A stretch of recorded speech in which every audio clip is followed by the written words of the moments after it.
So hello friends, welcome to আলডি master. বড় সিদ্ধান্ত, এবার মমতা ছাড়লেন ক্ষমতা। হ্যাঁ, একদম ঠিক, পদত্যাগ করলেন মুখ্যমন্ত্রী মমতা ব্যানার্জি, ইস্তফা দিয়ে দিলেন মুখ্যমন্ত্রী। সামনে নির্বাচন, আসন্ন বিধানসভা নির্বাচনের আগে কেন এমন বড় সিদ্ধান্ত? কি এমন ঘটলো, কি এমন হলো যে মুখ্যমন্ত্রী পদত্যাগ করলেন? জানুন বিস্তারিত আজকের ভিডিওতে। ভোটের আগে বড় সিদ্ধান্ত, পদ থেকে ইস্তফা দিলেন মুখ্যমন্ত্রী মমতা বন্দ্যোপাধ্যায়। আসন্ন পশ্চিমবঙ্গ বিধানসভা নির্বাচনের স্বচ্ছতা বজায় রাখতে পদ থেকে ইস্তফা দিলেন রাজ্যের সর্বোচ্চ নেত্রী। কোন কোন পদ ছাড়লেন জানুন বিশদে আজকের ভিডিওতে। পদ ছাড়লেন রাজ্যের সর্বোচ্চ নেত্রী মমতা বন্দ্যোপাধ্যায়।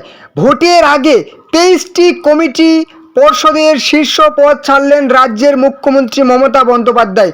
নবান্ন সূত্রে খবর, আসন্ন বিধানসভা নির্বাচনের আগে গুরুত্বপূর্ণ প্রশাসনিক পদক্ষেপ নিলেন মমতা বন্দ্যোপাধ্যায়।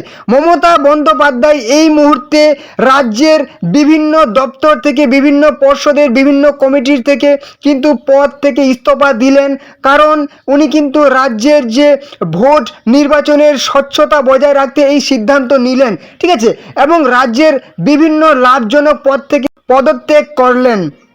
নিয়ম মেনে একাধিক সরকারি সংস্থা, কমিটি ও পর্ষদের শীর্ষ পদ থেকে ইস্তফা দিলেন তিনি।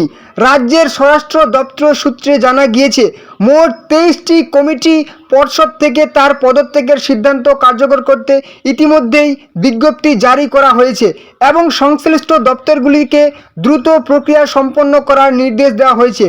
25 মার্চের মধ্যে এই প্রক্রিয়া সম্পূর্ণ হয়েছে কিনা তার রিপোর্ট জমা দেওয়ার কথাও বলা হয়েছে। সামনে আসন্ন বিধানসভা নির্বাচন, কিন্তু তার আগে হঠাৎ কেন এই বড় সিদ্ধান্ত মুখ্যমন্ত্রী মমতা বন্দ্যোপাধ্যায়ের?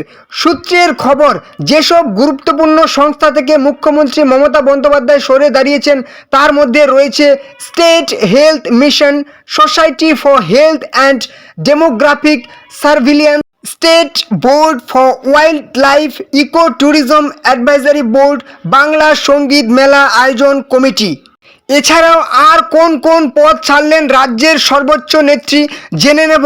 বিভিন্ন পুরস্কার প্রদান কমিটি, নেতাজি সুভাষচন্দ্র বসুর 125তম জন্মবার্ষিকী উদযাপন কমিটি, উর্দু একাডেমির governing body, state land use board, industrial investment promotion board and state disaster management authority এর সহ একাধিক সংস্থা। চলুন আরেকটু সহজ সরল বাংলা ভাষায় আরও বিস্তারিত জেনে নেব কী কী পদগুলি থেকে তিনি ইস্তফা দিলেন।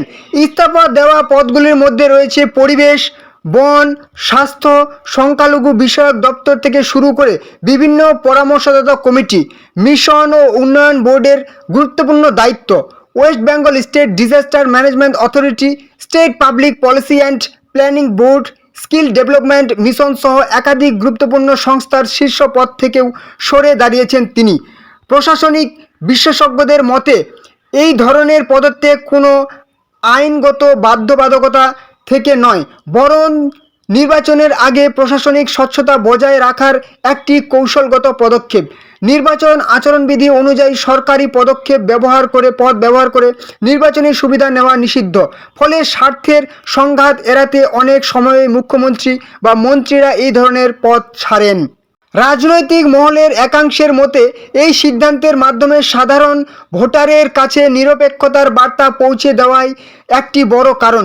যদিও সব মুখ্যমন্ত্রী এমন পদক্ষেপ করেন না, তবুও নির্বাচনের আগে এই ধরনের সিদ্ধান্তকে রাজনৈতিক ও প্রশাসনিকভাবে তাৎপর্যপূর্ণ বলেই মনে করা হচ্ছে। তো এরকম আরও বিস্তারিত কিন্তু আমরা জেনে নেব। তার আগে একটি গুরুত্বপূর্ণ কথা, চ্যানেলে যারা নতুন আছেন অবশ্যই চ্যানেলটিকে সাবস্ক্রাইব করে রাখুন, তাহলে রাজ্য সরকারের এবং কেন্দ্রীয় সরকারের সমস্ত রকম প্রকল্পের আপডেট আপনি পেয়ে যাবেন। কবে কোন দিন কোন প্রকল্পের ফর্ম ফিল আপ হচ্ছে, সাথে আপনাদের কবে কোন দিন কোন চাকরির ফর্ম ফিল আপ হচ্ছে, সমস্তই আপডেট এই চ্যানেলে পেয়ে যাবেন। এবং সমস্ত রকম এরকম সেই খবরগুলি কিন্তু আপনি এই চ্যানেলে পেয়ে যাবেন। অবশ্যই নতুন হলে চ্যানেলটিকে সাবস্ক্রাইব করবেন। ভিডিওটি যদি ভালো লাগে একটা লাইক করবেন। কোনো রকম প্রশ্ন সমস্যা থাকলে কমেন্টে জানাবেন এবং অবশ্যই ভিডিওটি আপনাদের আত্মীয় পরিজনের বন্ধু বান্ধবের সাথে ভিডিওটি শেয়ার করে দিন। অনেক হোয়াটসঅ্যাপ ফেসবুক গ্রুপে শেয়ার করে দিন, যাতে তারাও এই গুরুত্বপূর্ণ ইনফরমেশনগুলি পেয়ে যায়। তো চলুন দেখে নেব নেক্সট।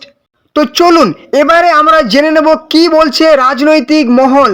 প্রশাসনিক মহলের মতে এই পদক্ষেপ সম্পূর্ণভাবে নির্বাচনী আচরণবিধি মেনে নেওয়া হয়েছে।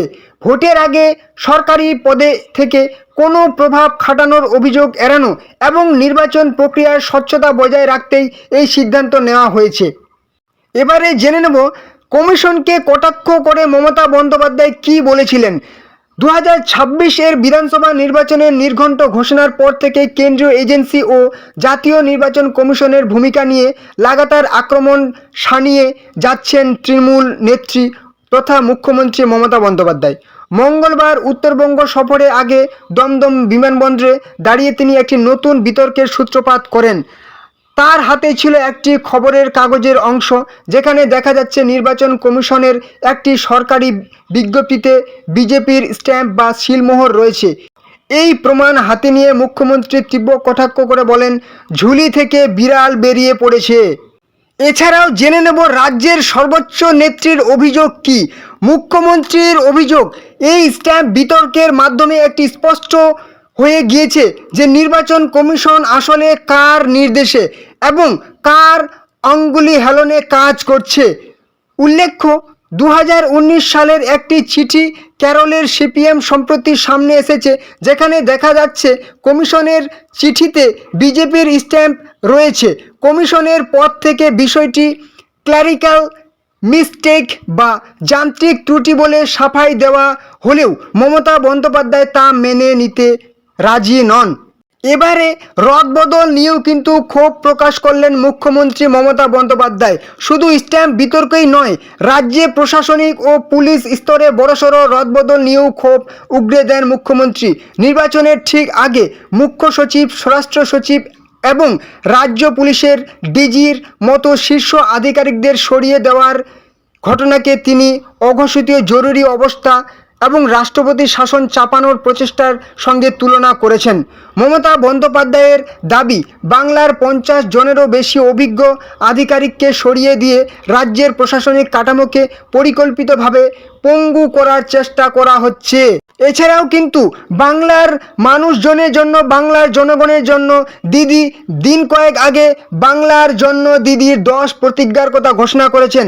আপনারা জানতে হলে, বিস্তারিত জানতে হলে আগের ভিডিও দেখে নেবেন। সম্পূর্ণ ডিটেলসে বলা হয়েছে। কৃষকদের জন্য 30,000 কোটির কৃষি বাজেট ঘোষণা করা হয়েছে।